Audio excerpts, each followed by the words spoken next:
చంద్రబాబు నాయుడు ఎన్నికల హామీ 2024లో నేను అధికారంలోకి వచ్చిన తర్వాత 5 ఏళ్ల కాలంలో 20 లక్షల మంది యువతకు ఉద్యోగ ఉపాధి అవకాశాలు కల్పించబోతున్నానని చెప్పారు. ఆయనకి ఆలోచన ఉంది, ఏదో ఊరికే నోటి మాటల కింద చెప్పటం కాదు. ఆయనకు ఒక ప్రణాళిక ఉంది. ఎలా ఉద్యోగ ఉపాధి అవకాశాలు కల్పించాలనే ఒక రూట్ మ్యాప్ ఉంది. 8 నెలల కాల వ్యవధిలోనే 8 లక్షల పెట్టుబడులు, కేంద్ర ప్రభుత్వ పెట్టుబడులు, విదేశీ పెట్టుబడులు, స్వదేశీ పెట్టుబడులు 8 లక్షల కోట్లు. ఈ 8 లక్షల కోట్ల పెట్టుబడుల వల్ల వచ్చే పరిశ్రమల వల్ల 4,50,000 ఉద్యోగాలు వచ్చేసినాయి. ఆ విధంగా ఎవరైతే ఉద్యోగ అవకాశాలు కల్పిస్తారో రండి, మీరు నన్ను కలవండి, మీరు నాతో చర్చించండి అని చెప్పి ఆయన బహిరంగ ప్రకటన చేశారు. ఈ వేగంతో వెళ్తుంటే 20 లక్షలు 5 ఏళ్లలో ఇవ్వగలుగుతారు. ఉదాహరణకు రిలయన్స్ సంస్థ, రిలయన్స్ బయో ఎనర్జీ అనే సంస్థ ఉంది. వాళ్ళు చంద్రబాబు నాయుడు ముఖ్యమంత్రి కాగానే వాళ్ళు వచ్చారు, రిలయన్స్ వాళ్ళు వచ్చారు. మేము 65,000 కోట్ల పెట్టుబడి పెడతాము, 500 కంప్రెస్డ్ బయోగ్యాస్ ప్లాంట్లు నిర్మాణం చేస్తాం, తద్వారా 2,50,000 మందికి ఉద్యోగాలు కల్పిస్తామని చెప్పారు. అంతేకాకుండా ఈ బయోగ్యాస్ ప్లాంట్ల నుంచి ఉత్పత్తి అయిన కంప్రెస్డ్ గ్యాస్ వల్ల ఆంధ్రప్రదేశ్ రాష్ట్రానికి రాబోయే 25 సంవత్సర కాలంలో 60,000 కోట్ల పన్నులు వస్తాయి. చూసారా చంద్రబాబు నాయుడు ఆలోచన ఎలా ఉంటుందో? పైసా పెట్టుబడి లేదు. ఆంధ్రప్రదేశ్ రాష్ట్ర ప్రభుత్వ పెట్టుబడి ఏంటి దీంట్లో అంటే, ఎందుకు పనికిరాని పర్ర భూములను ఈ బయో ఎనర్జీ ప్లాంట్ల నిర్మాణానికి కేటాయించడమే. ప్రకాశం జిల్లాలో కనిగిరి ప్రాంతంలో ఎందుకు పనికిరాని వ్యర్థమైన భూములు, ఒక 20,000 ఎకరాలను ప్రభుత్వ భూములను ఇప్పటికే రిలయన్స్ బయో ఎనర్జీ సంస్థకు అప్పచెప్పారు. వాళ్ళు కూడా ఈ బయోగ్యాస్, కంప్రెస్డ్ బయోగ్యాస్ ప్లాంట్ల నిర్మాణంలో పూర్తిగా అవగాహన, అనుభవం కలిగి ఉన్నారు. గుజరాత్ రాష్ట్రంలో ఆంధ్రప్రదేశ్ రాష్ట్రంతో సమాంతరంగా ఈ ప్లాంట్లు నిర్మాణం చేస్తున్నారు. అవగాహన ఒప్పందము చేసుకోగానే వెంటనే బయో ఎనర్జీ రిలయన్స్ వాళ్ళు రంగంలో దిగారు.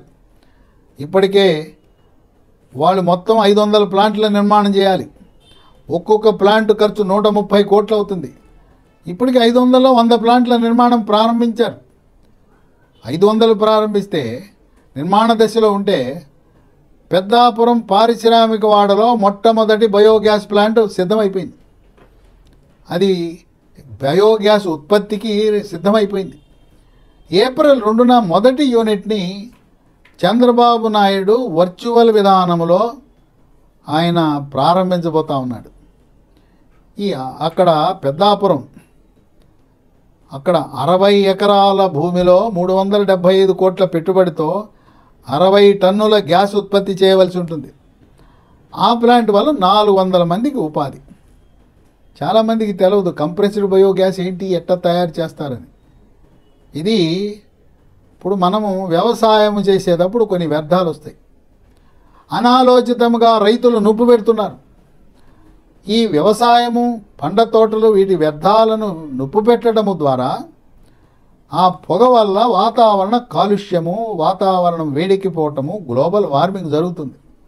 ఢిల్లీలో సెప్టెంబర్ నెల నుంచి ఫిబ్రవరి నెల వరకు నరకయాతన, కాలుష్యం, పొగమంచు, అక్కడ కాలుష్యము నరకయాతన పడుతున్నారంటే ఈ చుట్టుపక్కల రాష్ట్రాల నుండి రైతులు వ్యవసాయ వ్యర్థాలకు నిప్పు పెడుతున్నారు. ఇప్పుడు వరి వ్యర్థాలు ఉంటాయి, నొప్పి పెట్టకుండా ఈ వ్యర్థాలన్నింటినీ కూడా కంప్రెస్డ్ బయోగ్యాస్ ప్లాంట్ వారు సేకరిస్తారు. ఏమేమి వ్యర్థాలను సేకరిస్తారు? వరి, మొక్కజొన్న, చెరకు, పామాయిలు, కూరగాయల పొలాల్లో వ్యర్థాలు, పూల తోటల్లో వ్యర్థాలు, పండ్ల తోటల్లో ఉండే వ్యర్థాలు, ఆక్వా పరిశ్రమ వల్ల వచ్చే వ్యర్థాలు, నివాస వాణిజ్య సముదాయాలలో వచ్చే తడి చెత్త, పండ్ల మార్కెట్లు, కూరగాయల మార్కెట్లో ఉండే వ్యర్థాలు, అలాగే హోటళ్ళ నుంచి, రెస్టారెంట్ల నుంచి ప్రైవేటు స్కూళ్ళ హాస్టళ్ళు, రెసిడెన్షియల్ స్కూళ్ళ హాస్టల్ నుంచి అక్కడ మిగిలిపోయిన అన్నము, కూరలు, తడి చెత్త, ఆ వ్యర్థాలు వీటినన్నిటినీ పశువుల పేడతో కలిపితే అక్కడ కంప్రెస్డ్ బయోగ్యాస్ ఉత్పత్తి అవుతుంది. ఈ కంప్రెస్డ్ బయోగ్యాస్ని రిలయన్స్ అమ్ముకుంటుంది. ఆంధ్రప్రదేశ్ ప్రభుత్వానికి పెట్టుబడి లేని వ్యాపారం, కేవలం పనికిరాని భూములు ఇస్తున్నారు. మరి పన్నుల రూపాన ముక్కుపిండి రిలయన్స్ బయోగ్యాస్ అమ్మకం జరిగినప్పుడు ట్యాక్సుల రూపాన వస్తూ ఉంది. చంద్రబాబు నాయుడు ఆలోచన చూశారా? పన్నుల రూపాన ప్రజలు కట్టిన డబ్బు లేకుండా ప్రైవేటు పబ్లిక్ పార్ట్నర్షిప్ ద్వారా ప్రముఖ సంస్థలను ఆహ్వానించి వాళ్ళ డబ్బుతో ప్రాజెక్టులు పెట్టించి ఆ ప్రాజెక్టుల ద్వారా మనకు ట్యాక్సుల రూపాన ఆదాయం వచ్చే విధంగా ఎందుకు పనికిరాని భూములను అలా వదిలివేసే కంటే 2,50,000 మందికి ఉపాధి కల్పించే రిలయన్స్ బయో ఎనర్జీ ప్లాంట్లను అసలు ఆలోచన చేయటమే ఒక విశేషం. చంద్రబాబు నాయుడు ఒక అయస్కాంతం లాంటివాడు. ఆయన ముఖ్యమంత్రి పీఠం మీద కూర్చుంటే మన దేశంలో ఉండే ప్రముఖ వాణిజ్య సంస్థలు, పారిశ్రామిక సంస్థలు, పెట్టుబడిదారులే కాక విదేశాల నుంచి కూడా ఎక్కడ గన్నవరం ఎయిర్పోర్టు ఎక్కడ అని వెతుక్కుంటూ వచ్చి క్యూలో నిలబడి ఆంధ్రప్రదేశ్ రాష్ట్రంలో కేవలం అమరావతే కాదు 26 జిల్లాలలో కూడా విభిన్న ప్రాజెక్టులు, పరిశ్రమలు, వాణిజ్య సంస్థలను ఏర్పాటు చేసి అభివృద్ధి వికేంద్రీకరణ అనే సిద్ధాంతంతో అడుగులు వేస్తున్నాడు చంద్రబాబు నాయుడు. ఇప్పుడు మనకేమి లాభం అంటే, ఇప్పుడు సిలిండర్లో తెచ్చుకుంటున్నాం. గ్యాస్ అయిపోతే ఫోన్లో బుకింగ్ చేయాలి, సిలిండర్ రావాలి, వాడు ఆటో వేసుకొచ్చి మనకి ఇవ్వాలి. కొన్ని గ్రామాల్లో అయితే మనం ఎక్కడి నుంచో సమీపంలో ఉండే మండల కేంద్రం నుంచి గ్యాస్ సిలిండర్ తెచ్చుకోవాలి. చంద్రబాబు నాయుడు ఆలోచనే చూడండి, సూపర్ బంపర్. ఆయన ఏంటంటే పాశ్చాత్య దేశాలలో, అమెరికాలో, బ్రిటన్లో, ఆస్ట్రేలియాలో ఏ విధంగా ప్రతి ఇంటికి పైపు ద్వారా వంట గ్యాసు ఉత్పత్తి సరఫరా అవుతుంది, ఆ విధంగా మనకు మీటర్ పెట్టి వంట గ్యాస్ని మన ఇంటికి ఇస్తారు. ఆ మీటర్ ఎంత ఉందో ఆ మీటర్కి సరిపడా డబ్బు కట్టడానికి సిలిండర్లు ఉండవు. ఇప్పటికే ప్రక్రియ ప్రారంభమైంది. విజయవాడ నగరంలో మరి గ్యాస్ కనెక్షన్లు ఇక సిలిండర్లు లేకుండా పైపుల ద్వారా గ్యాస్ ఇస్తున్నారు. ఆ విధంగా ఆంధ్రప్రదేశ్ రాష్ట్రంలో పట్టణాలకు, నగరాలకు, గ్రామాలకు పైపు ద్వారా వంట గ్యాస్ని సరఫరా చేయాలనే సంకల్పానికి ఈ రిలయన్స్ బయో ఎనర్జీ ఎంతగానో దోహదపడుతుంది. ఆ బయో ఎనర్జీ నుంచి లైన్ వేస్తారు. ఉత్పత్తి అయిన గ్యాస్ అంతా కూడా గృహ అవసరాలకు, వాణిజ్య అవసరాలకు, హోటళ్లకు, రెస్టారెంట్లకు, ఒకటేంటి ఎక్కడ గ్యాస్ అవసరం ఉంటే అక్కడ ఇస్తారు.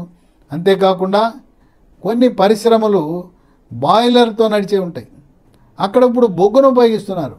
బొగ్గు బదులుగా ఈ కంప్రెస్డ్ బయోగ్యాస్ను ఉపయోగించి బాయిలర్లను కూడా నిర్వహించే అవకాశం ఉంటుంది. కనుక మన ఆంధ్రప్రదేశ్ రాష్ట్ర చరిత్రలో రిలయన్స్, అంబానీలు మనకు చేస్తున్న సహాయం మామూలు సహాయం కాదు. దీనివల్ల గ్రామీణ ప్రాంతంలో, పట్టణ ప్రాంతంలో నివసిస్తున్న వారికి ఉద్యోగ ఉపాధి అవకాశాలు 2,50,000 మంది అంటే సాధారణం కాదు.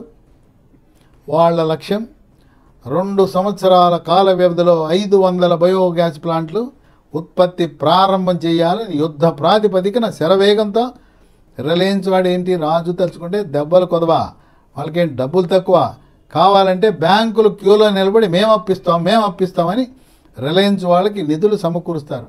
ఆ విధంగా ఆంధ్రప్రదేశ్ రాష్ట్ర రూపురేఖలను మార్చే విధంగా రిలయన్స్ సంస్థ ముందుకు రావటం అనేది ఒక విశేషము.